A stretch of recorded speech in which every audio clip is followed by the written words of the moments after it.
Pembagian tauhid menjadi 3 seperti yang dijelaskan para ulama itu sesuatu yang hasil dari tatabu' wal istiqra', ya. Dan itu sudah saya jelaskan di tempat ini, ya. Pembagian-pembagian seperti itu namanya pembagian berdasarkan metode al-istiqra'. Apa sih al-istiqra'? Al-istiqra' itu metode yang mana para ulama itu melihat seluruh dalil. Ya, seluruh dalil dilihat terus disimpulkan bahwa tauhid itu ada 3, tauhid uluhiyah, tauhid rububiyah, dan tauhid asma wa sifat. Dan itu bukan berarti trinitas Buddha, itu Allahnya tetap satu Allah, ya. Cuma kita mentauhidkan Allah itu dalam 3 hal. Ini pembagian ini berdasarkan istiqra', berdasarkan ya penelitian para ulama mencari semua dalil terus dikumpulkan, dirangkum bahwa tauhid ada 3. Kalau pembagian seperti ini tidak diperbolehkan, maka banyak yang hilang dari agama ini. Saya kasih contoh.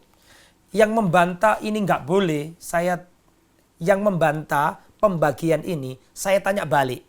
Apakah ada di zaman Nabi? Nabi mengatakan, hei para sahabatku, hukum itu ada 5. Ya, wajib, sunnah, makruh, haram, mubah. Pernah nggak Nabi ngomong kayak gitu?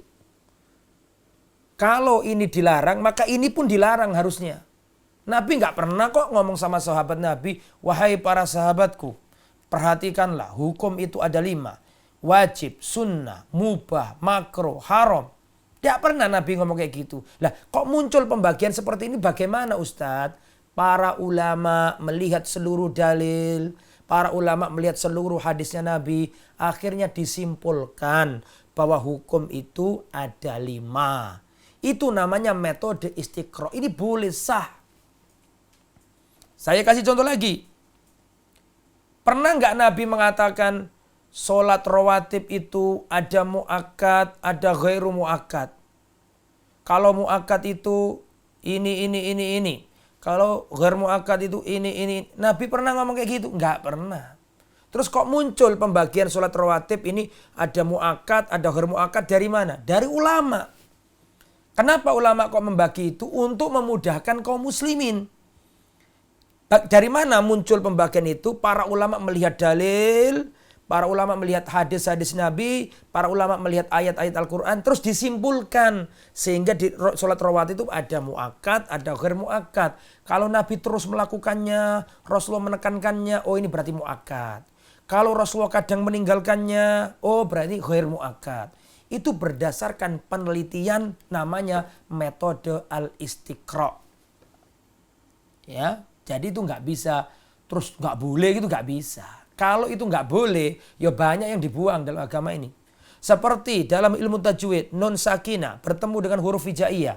Ada idhar, iklab, ikhfa, idgham. Idgham ada 2. Idgham bilahuna, idgham bihuna. Ini dari mana? Nggak ada hadisnya ini. Tapi apakah boleh? Boleh. Kenapa? Karena ini namanya metode al-istiqra'. Para ulama melihat, menggali seluruh dalil, dilihat para ulama, terus disimpulkan. Begitu loh ya. Dan itu juga sudah ada Imam Al-Battah sudah mengatakan itu.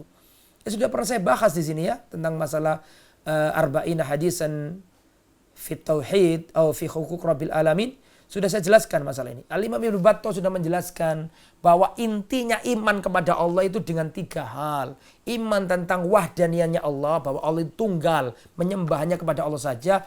Kemudian yang kedua, iman kepada rububiyahnya Allah. Allah lah yang menciptakan, Allah yang menghidupkan, Allah lah yang mengatur, yang memiliki alam semesta ini. Kemudian tauhid dalam asma wa sifat. Kita sifati Allah, kita namai Allah dengan sifat dan nama yang Allah cantumkan untuk dirinya. Dan seterusnya. Intinya ini pembagian seperti ini sah dalam agama. Dan banyak pembagian itu dalam agama itu. Banyak sekali. Ya, kalau kita mau teruskan banyak contohnya itu. Ya, itu dari para ulama. Tapi ulama itu membagi itu nggak ngawur gitu loh. Para ulama itu melihat seluruh dalil-dalil yang ada. Terus disimpulkan untuk memudahkan kaum muslimin. Ya, begitu. Wallahu a'lam.